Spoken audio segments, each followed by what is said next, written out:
Abra sua Bíblia comigo, por favor, na segunda carta de Paulo a Timóteo, no capítulo de número 4, eu quero ler com você a partir do verso de número 6. 2 Timóteo, capítulo 4, a partir do verso de número 6, enquanto você está abrindo, eu quero lembrar você de algo que eu já disse na semana passada. No dia 5 de fevereiro, nós teremos aqui nos nossos cultos de domingo, 10 e 18 horas, o nosso dia da visão, ou nosso domingo da visão. E nesse domingo, do dia 5 de fevereiro, nós queremos apresentar para toda a igreja o que Deus tem colocado em nosso coração para 2023. Então nós queremos trazer clareza diante do que Deus tem colocado ao nosso coração para esse ano, e não é no meu coração, é no nosso coração, nossa Lagoinha Matriz e tudo aquilo que Deus tem. Então, dia 5 de fevereiro, não falte. Se você sabe de alguém de Lagoinha, venha no culto, para que possamos juntos aqui sonhar a nossa matriz. Queremos apresentar vários projetos estruturais para a melhora de tanta coisa da nossa Lagoinha Matriz. Também os nossos princípios da família, que vamos trabalhar de 2 em 2 meses. Queremos colocar tantas coisas aqui a respeito do discipulado, do cuidado, e você não pode ficar de fora. Dia 5 de fevereiro, primeiro domingo do próximo mês, no culto das 10 e das 18 horas, eu tenho um compromisso com você em nome de Jesus. Amém? 2 Timóteo capítulo 4, a partir do verso 6, a Bíblia diz assim: eu já estou sendo derramado como oferta de bebida, está próximo o tempo da minha partida. Combati o bom combate, terminei a corrida, guardei a fé. Agora me está reservada a coroa da justiça, que o Senhor, justo juiz, me dará naquele dia. E não somente a mim, mas também a todos os que amam a sua vinda. Procure vir logo ao meu encontro, pois Demas, amando este mundo, abandonou-me e foi para Tessalônica. Crescente foi para a Galácia e Tito para a Dalmácia. Só Lucas está comigo. Traga Marcos com você, porque ele me é útil para o ministério. Enviei Tíquico a Éfeso. Quando você vier, traga a capa que deixei na casa de Carpo em Troade, e os meus livros, especialmente os pergaminhos. Alexandre, o ferreiro, causou-me muitos males. O Senhor lhe dará a retribuição pelo que fez. Previna-se contra ele, porque se opôs fortemente às nossas palavras. Na minha primeira defesa, ninguém apareceu para me apoiar. Todos me abandonaram. Que isso não lhe seja cobrado. Mas o Senhor permaneceu ao meu lado e me deu forças para que por mim a mensagem fosse plenamente proclamada e todos os gentios a ouvissem. E eu fui libertado da boca do leão. O Senhor me livrará de toda obra maligna e me levará a salvo para o seu reino celestial. A Ele seja a glória para todo sempre. Amém. Curve a sua cabeça por um instante, vamos orar. Pai, essa é a tua palavra. O Senhor já fez tanto até aqui nessa noite nas nossas vidas. Sabemos que o Senhor tem mais a fazer ao nosso coração. O propósito de nos ajuntarmos como comunidade de fé, como igreja local, é sim olharmos nos olhos uns dos outros, na certeza que temos a mesma fé, servimos ao mesmo Deus, por meio do mesmo Espírito. Também sabemos que é propósito esse ajuntamento, para que louvemos o Teu nome em uma só voz. Mas também sabemos que estamos aqui porque necessitamos e reconhecemos a dependência no Senhor por meio da Tua palavra. Por isso, Senhor, alimente o nosso espírito, refrigera a nossa alma nessa noite, toma o nosso coração e fale ao nosso coração, traga sensibilidade ao Teu Espírito, para que a nossa vida seja sacudida, impactada pelo poder do Teu Santo Espírito, e que todos nós que estamos aqui, e os nossos irmãos que estão online pela TV e pela rádio, e aqueles que vão assistir posteriormente esse culto por meio da internet, sejam tocados pelo Senhor. Nós reconhecemos a Tua soberania, e que o Senhor faça a Tua vontade, e desde já nós devolvemos somente a Ti, Jesus, toda honra, toda glória e todo louvor, em o nome de Jesus. Amém e amém. Uma jornada de constância. Eu quero nessa noite trazer aos irmãos uma reflexão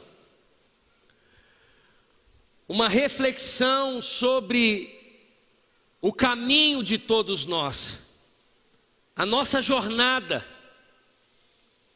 o propósito de Deus na nossa vida, os nossos dias, as horas do nosso dia, os minutos e os segundos do nosso dia. Os anos se passam, nós permanecemos aqui até que o Senhor volte, até que Ele nos leve, e se há fôlego na nossa vida, é porque ainda existe propósito de Deus em nós. E é muito importante nós entendermos a importância de sermos constantes. Nós não fomos convidados, biblicamente falando, para vivermos altos e baixos na nossa caminhada. Sim, na nossa caminhada nós temos aflições, nós temos dias maus, nós temos desafios, e podemos estar tristes hoje, felizes amanhã, mas a nossa fé precisa permanecer. A nossa fé precisa permanecer no Criador. E é sobre isso que eu quero que você reflita nessa noite, em o nome de Jesus. Eu uso como base nessa noite a vida de Paulo. Nós acabamos de ler o texto, e esse texto são as últimas palavras de Paulo antes de Paulo morrer. Certamente, o maior apóstolo, o maior missionário, o maior teólogo, o maior plantador de igrejas na história do cristianismo, apesar de Paulo morrer pobre e cheio de cicatrizes, mas quando nós olhamos a vida de Paulo, nós percebemos uma vida com Deus constante, uma vocação constante, uma caminhada, uma jornada de fé constante, do mesmo jeito, com o mesmo entusiasmo, com a mesma intensidade, com o mesmo coração, com falhas sim, mas sendo aperfeiçoado por Deus. Irmãos, não dá, para o mundo em que nós vivemos não dá para a gente titubear, para a gente flertar com coisas que não são da vontade de Deus. Nós fomos convidados a viver uma espiritualidade saudável, uma vida com Deus constante, uma vida de oração constante, uma vida de estudo a respeito de Deus constante, uma espiritualidade, uma vida com Deus, uma santidade que faz parte da nossa vida. São coisas que são atemporais, são coisas que não são apenas uma estação, são coisas que não são apenas um momento. O convite a despeito dessas coisas é para uma vida, é para uma jornada. Quando você pega a história de Paulo, os Filipenses vai trazer que ele foi circuncidado ao 8º dia, que ele é Hebreus dos Hebreus. Os Gálatas, eles vão dizer que Paulo se destacou na luz da sua idade. Ele se torna um homem culto, um poliglota, mas ele se define como o menor dos apóstolos, porque ele perseguiu a igreja de Deus. Ele exterminava os discípulos de Jesus em Jerusalém. É óbvio que Deus não começou a trabalhar no coração de Paulo apenas no caminho de Damasco. Cada vez que Paulo entrava na casa de um crente para matá-lo em uma sinagoga, era o Espírito Santo ali tocando aquele homem, mesmo ele sendo um perseguidor. Até que em Atos capítulo de número 9, abre um novo capítulo na vida daquele homem. Ele cai do cavalo, literalmente os olhos dele são abertos, as escamas dos seus olhos caem, ele passa a conhecer a Jesus, ele vive uma nova vida, ele se converte. Atos capítulo de número 9, verso 20, vai dizer que Paulo começa a pregar. Os judeus querem matá-lo, os próprios discípulos desconfiam dele. Atos capítulo 9, verso 27 vai dizer que Barnabé o acolheu, mesmo que os outros discípulos estavam perseguindo, não acreditavam na sua perseguição, não acreditavam na sua vida agora, na sua vida com Deus, na sua conversão genuína. Pensa, a história desse homem agora convertido, ele é perseguido pelos próprios cristãos de Jerusalém. A igreja de Jerusalém não o aceita. Atos capítulo 22, verso de número 17, diz que o próprio Deus foi quem mandou ele sair. Atos capítulo 11, Barnabé busca pelo Saulo de Tarso para ir com ele para Antioquia, e a Bíblia vai dizer que Barnabé e Saulo durante o ano inteiro ensinavam os irmãos, e pela primeira vez eles foram chamados de cristãos. Atos capítulo de número 13, o Senhor manda separar Barnabé e Saulo para a obra dele. Chegaram em Pafos, dali prosseguiram novamente para Antioquia, pregando na sinagoga, enfrentando muita perseguição dos judeus. Os expulsaram do território e foram para Icônio. Atos capítulo 14, passam por Icônio, em Listra e em Derbe, e voltam para Antioquia. Até o momento que em Atos capítulo 15, Paulo, ele participa por causa da circuncisão do concílio de Jerusalém. Após o concílio, Paulo e Barnabé se desentendem e cada um vai para um canto, e Barnabé com João Marcos e Paulo com Silas. E Atos capítulo 16 vai dizer que Paulo então agora vai para Macedônia e de forma específica, impelido pelo Espírito de Deus, ele chega em Filipos. Quando chega em Filipos, busca um lugar de oração, encontra com algumas mulheres, prega o evangelho. Num daqueles dias ele expulsa um espírito de adivinhação que estava sobre a escrava. O texto vai dizer que Paulo e Silas então são presos por causa disso. Afinal, aquela escrava dava muito dinheiro aos seus senhores. Eles vão para a prisão. E o coração de Paulo permanece o mesmo. Por volta de meia-noite, eles estão cantando louvores, estão adorando naquela cela. Vem como um terremoto, o cárcere se abre, o carcereiro puxa a espada, como se fosse se suicidar. Paulo então diz: não faça isso. Ele prega o evangelho para o carcereiro. O carcereiro se converte, a família do carcereiro se converte. Paulo planta uma igreja ali na casa de Lídia, daquela irmã vendedora de púrpura, e na casa do carcereiro, e uma igreja nasce, mesmo diante da perseguição. Atos capítulo de número 17, Paulo passa por Tessalônica, e mais uma vez ele é perseguido.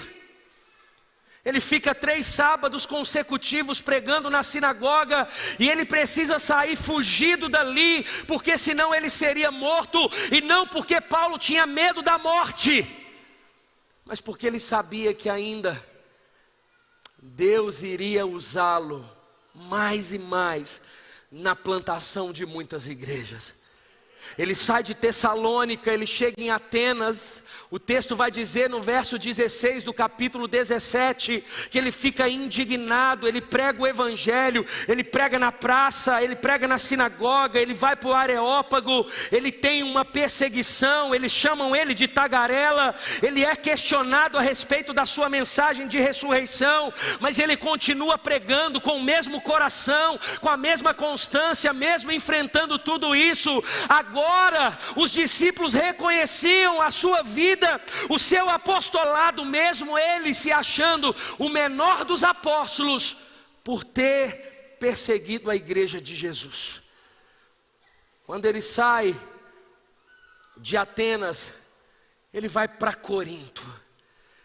Ele é recebido por um casal chamado Priscila e Áquila. Ele tinha a mesma profissão daquele casal, ele era construtor de tenda. Ele abre como um pequeno grupo na casa daquele casal. Muitos se convertem, mas Paulo, diante da sua missão em Corinto, ele prega nos portos, ele prega nos torneios, ele prega nas universidades, e obviamente sendo perseguido, vivendo situações adversas, mas com o mesmo coração. Quando ele sai de Corinto, ele chega a Éfeso. Atos capítulo de número 18. Quando ele chega, ele percebe que alguns irmãos haviam sido batizados apenas nas águas, mas não tinham sido batizados pelo Espírito Santo. Paulo impõe as mãos, eles são batizados pelo Espírito Santo. Paulo abre uma escola chamada Escola de Tirano. Paulo ensina por 2 anos, aqueles irmãos crescendo, igrejas sendo estabelecidas, Paulo enfrentando perseguição, mas a jornada de Paulo sempre constante, o mesmo coração. Mesmo diante do aperfeiçoamento de Deus, mesmo diante do desentendimento com João Marcos, mesmo diante de várias situações, Paulo está ali com o mesmo coração, vivendo o propósito de Deus. Entenda isso. Atos capítulo 20, ele escreve a sua principal carta, a carta aos Romanos.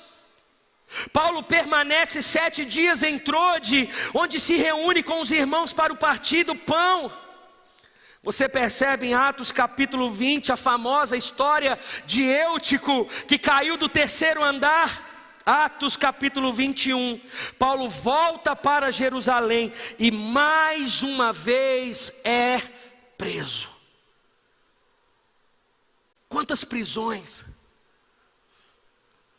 Quantas fugas para não ser morto por causa do Evangelho, por causa da sua missão, da sua convicção, da sua intensidade, da sua intencionalidade. Ele permanecia. E a pergunta é: o que tinha, ou o que Paulo fez para que a caminhada dele fosse uma caminhada constante? Irmãos, todos os dias a gente pensa em chutar o balde. Na primeira aflição nós viramos as costas para Deus e seguimos o nosso caminho. Todas as vezes que Deus dá um não na nossa frente, a gente questiona o não de Deus e não reconhecemos que o não de Deus é sim para nós, é sim para a vontade de Deus, é sim para aquilo que Deus deseja fazer. Pregamos o Evangelho hoje, amanhã cansados não pregamos. Vivemos intensamente o ministério. A primeira decepção em um ministério, a gente abre mão daquele ministério. A primeira decepção na comunidade local, a gente deixa os nossos irmãos, não tratamos os nossos problemas e tratamos a igreja como um cardápio. Hoje não quero mais, eu vou para outro lugar. E assim muitas vezes tem sido a nossa jornada. Uma jornada sem constância. Isso reflete os nossos relacionamentos, é perceptível isso nos casamentos, é perceptível isso nas amizades, é perceptível isso no nosso envolvimento e pertencimento na comunidade local. A nossa falta de constância reflete em tudo que somos e fazemos. Mas quando olhamos a vida do apóstolo Paulo, o que ele fez, irmãos, para que ele permanecesse? A primeira coisa, que por meio, observando a jornada dele, as últimas palavras dele, na segunda carta ao seu discípulo Timóteo, no capítulo 4, o que está condicionado à sua constância? É para quem você faz. Para quem você está fazendo? Uma das características que eu olho para Paulo, Paulo não estava fazendo para Pedro, Paulo não estava fazendo para João, Paulo não estava fazendo para os outros apóstolos da igreja de Jerusalém, Paulo estava fazendo para Deus. A primeira característica para que a sua jornada seja uma jornada constante é você refletir se o que você está fazendo para Jesus. Porque se não é para Jesus, você não vai permanecer constante. Se é para o pastor Márcio, se é para o pastor Flavinho, se é para o pastor Rafa, se é para o seu líder de GC, se é para agradar sua esposa, se é para agradar seu marido, se é para agradar seu patrão, se a sua vida com Deus, se aquilo que você faz é para agradar um homem, uma mulher, alguém. Ai, irmãos, você não vai permanecer, você vai se decepcionar comigo, você vai decepcionar com a sua liderança, mas quando você faz para Jesus, o seu coração se enche de misericórdia, você entende que a igreja está num processo de aperfeiçoamento e você permanece. Faça sol ou faça chuva, você permanece, o seu coração permanece. Você pode estar no dia de alegria ou pode estar no dia de luto, as suas mãos estão erguidas e você está bendizendo o nome de Jesus.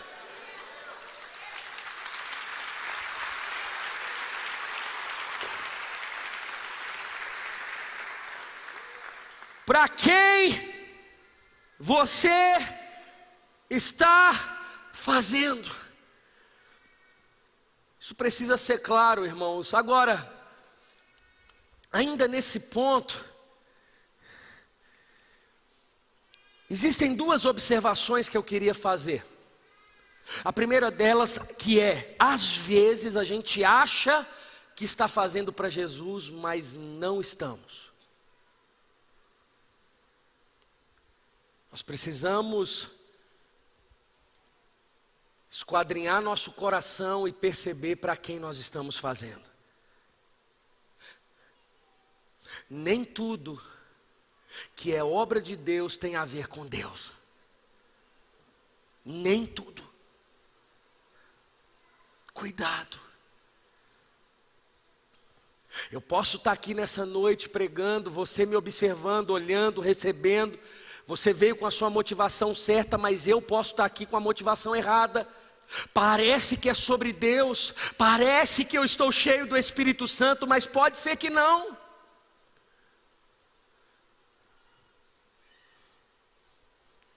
Tem a ver com Deus, mas pode não ser de Deus.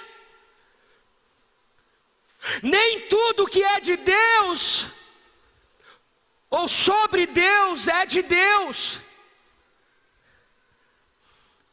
É por isso que precisamos sondar o nosso coração, e se é uma palavra que seja para a glória de Deus, se é um pequeno grupo que seja para a glória de Deus, se é um casamento que Deus te confiou que ele seja para a glória de Deus, se é o seu trabalho que seja para a glória de Deus, aquilo que Deus confiou às suas mãos, faça para a glória de Deus. Porque o outro mito é que aquilo que às vezes não é sobre Deus, não seja de Deus. Mentira. O seu trabalho, a excelência do seu trabalho, a sua honestidade no seu trabalho, a sua administração do recurso que você recebe através do seu trabalho, as pessoas que cruzam o seu caminho por meio do seu trabalho, pode ter muito mais a ver com Deus do que se você estivesse aqui nessa noite pregando. A Bíblia vai dizer: quer comais, quer bebais, fazei tudo para a glória de Deus. Tudo. Tudo que é pessoal, tudo que é profissional, tudo que faz parte da sua vida, para quem você está fazendo? Que seja para Jesus. Nós percebemos isso na vida do apóstolo Paulo. É por isso que ele conseguia, mesmo preso, levantar as mãos e adorar o Senhor.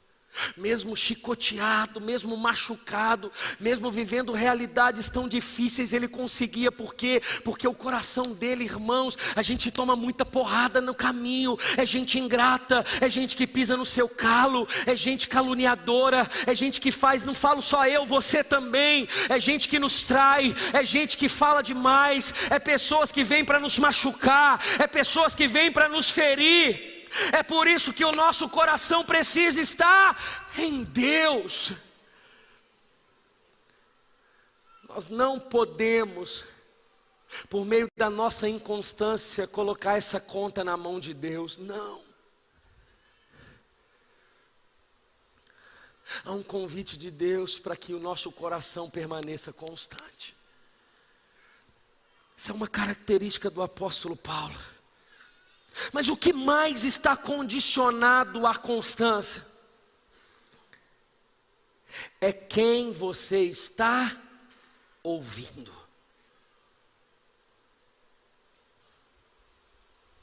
Quem você está ouvindo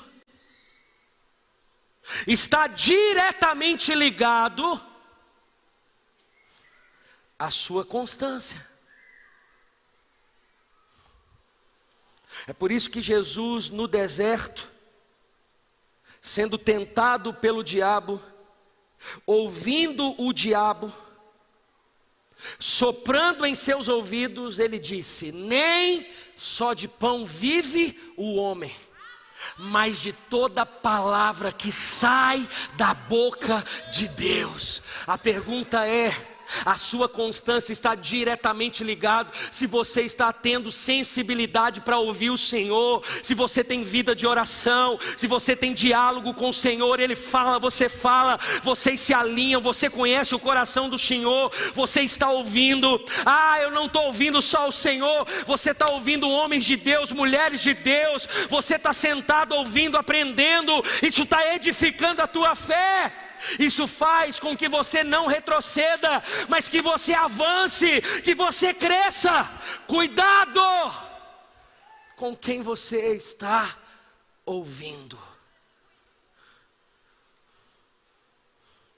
Pare de dar lugar, de dar ouvidos àqueles que não te edificam. Cuidado.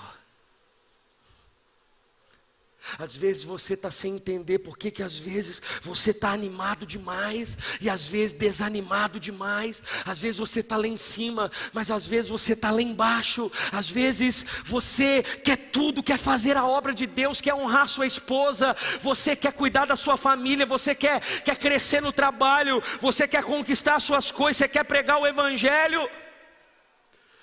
Mas às vezes você não quer nada disso e você não sabe por quê. Talvez é porque na sua jornada você parou para ouvir quem não devia e contaminou seu coração, mexeu com você.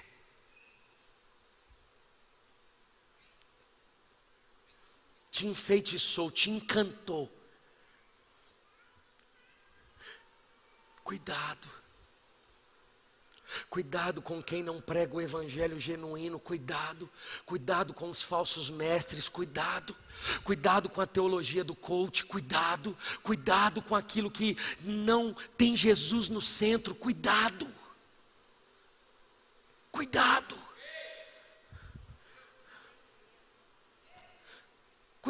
com o que você está ouvindo, irmão. Cuidado. Esses dias conversando com um irmão, ele caiu, vivendo um tempo desafiador na sua vida, na sua caminhada. E eu disse para ele: por quê? Você era tão firme, você era tão intenso, você era tão comprometido. Ele disse: pastor, eu parei de orar, eu parei de escutar louvores,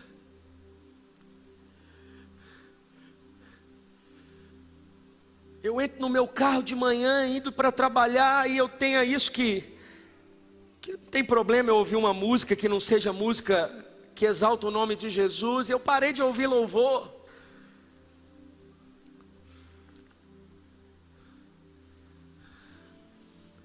Quando eu menos percebi, eu estava totalmente fora. O meu coração estava totalmente frio. Cuidado.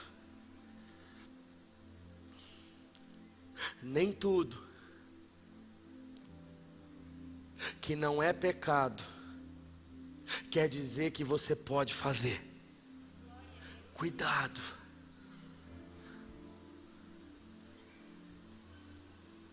Você imagina Paulo sem orar? Você imagina Paulo entrando no carro, escutando uma música que difama?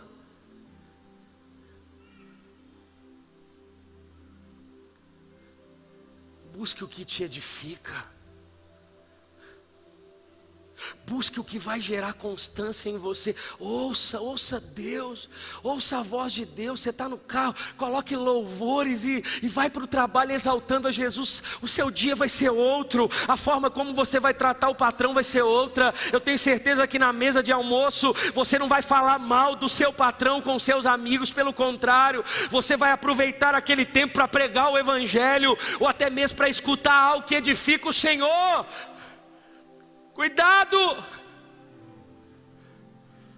A constância está diretamente ligado para quem nós estamos fazendo e quem nós estamos ouvindo. Talvez nessa noite Jesus vai te pedir algumas coisas, alinhar algumas coisas. A nossa constância, terceiro ponto, o que está condicionado à nossa constância é também o que nós estamos fazendo. Para quem, ouvindo quem e fazendo o quê?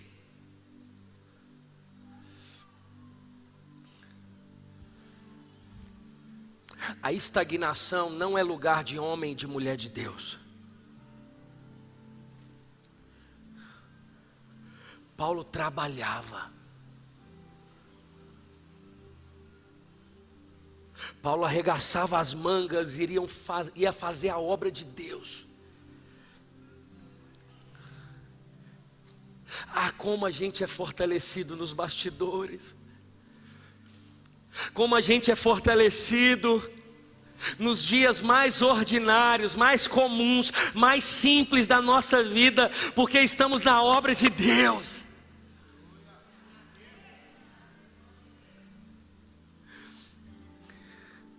Não há espaço para preguiçoso. A mente vazia é oficina do diabo. Paulo também era fortalecido e por isso permanecia constante, porque ele estava ativo na obra do Senhor. Sai do banco, vamos trabalhar para Jesus, vamos fazer a obra de Deus. Abra sua casa para um pequeno grupo, vai, entra no Carisma Start, vai se capacitar, prega o evangelho, faz evangelismo, seja um diácono, coloque o seu dom à disposição do Senhor.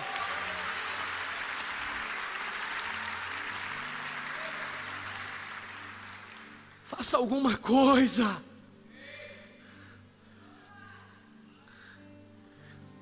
Porque enquanto nós estamos fazendo, o Senhor está nos fortalecendo.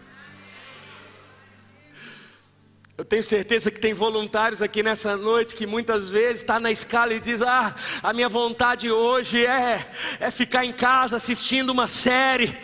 Mas eu preciso ir. Coloca a camisa do diácono, toma um banho, vem para a igreja. Quando chega aqui, irmãos, ele é fortalecido. Ele diz: olha, ainda bem que eu vim, ainda bem que eu vim, ainda bem que eu vim, ainda bem que eu tive mais uma vez a oportunidade de servir a igreja do Senhor.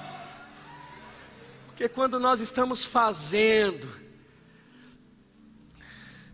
o Senhor está nos fortalecendo. Para quem você faz,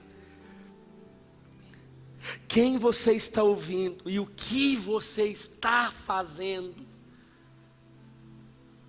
está diretamente ligado à sua jornada de constância.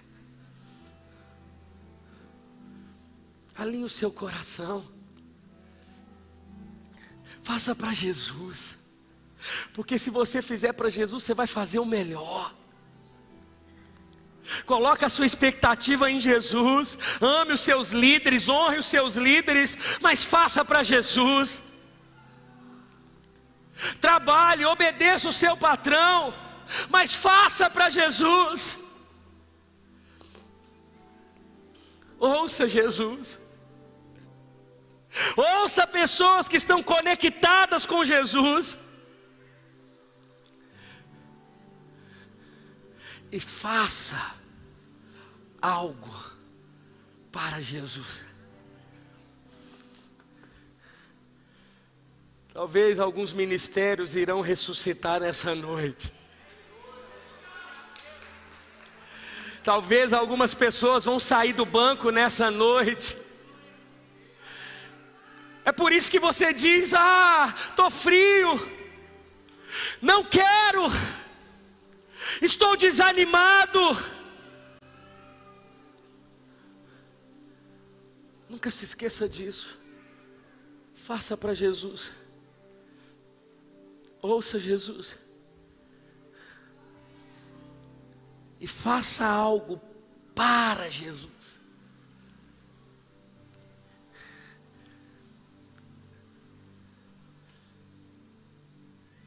Pastor, mas o apóstolo Paulo, a experiência que ele viu Jesus.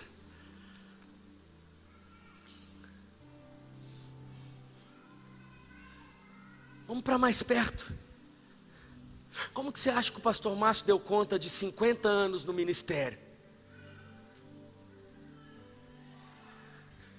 Vivendo com todo tipo de gente.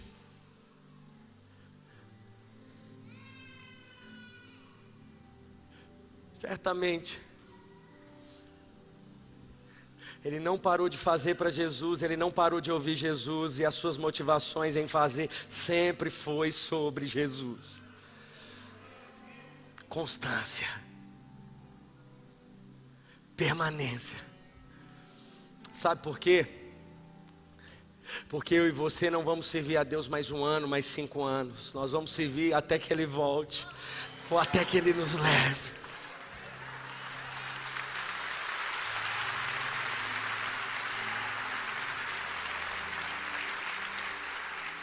E que assim seja. A minha oração é que o Senhor levante uma igreja constante. Quando eu falo igreja, não é prédio, é pessoas. Eu te vejo hoje, daqui 10 anos, é a mesma intensidade, o mesmo coração, o mesmo amor pelo Senhor, o mesmo servo, a mesma serva, a mesma fidelidade, o mesmo coração. E a gente está junto, um edificando o outro, um fortalecendo o outro, e vamos junto, e Deus vai fazendo, uns passam, outros Deus leva, até que Ele volte, nós permaneceremos. Que a sua jornada, que a sua vida cristã, seja uma jornada de constância.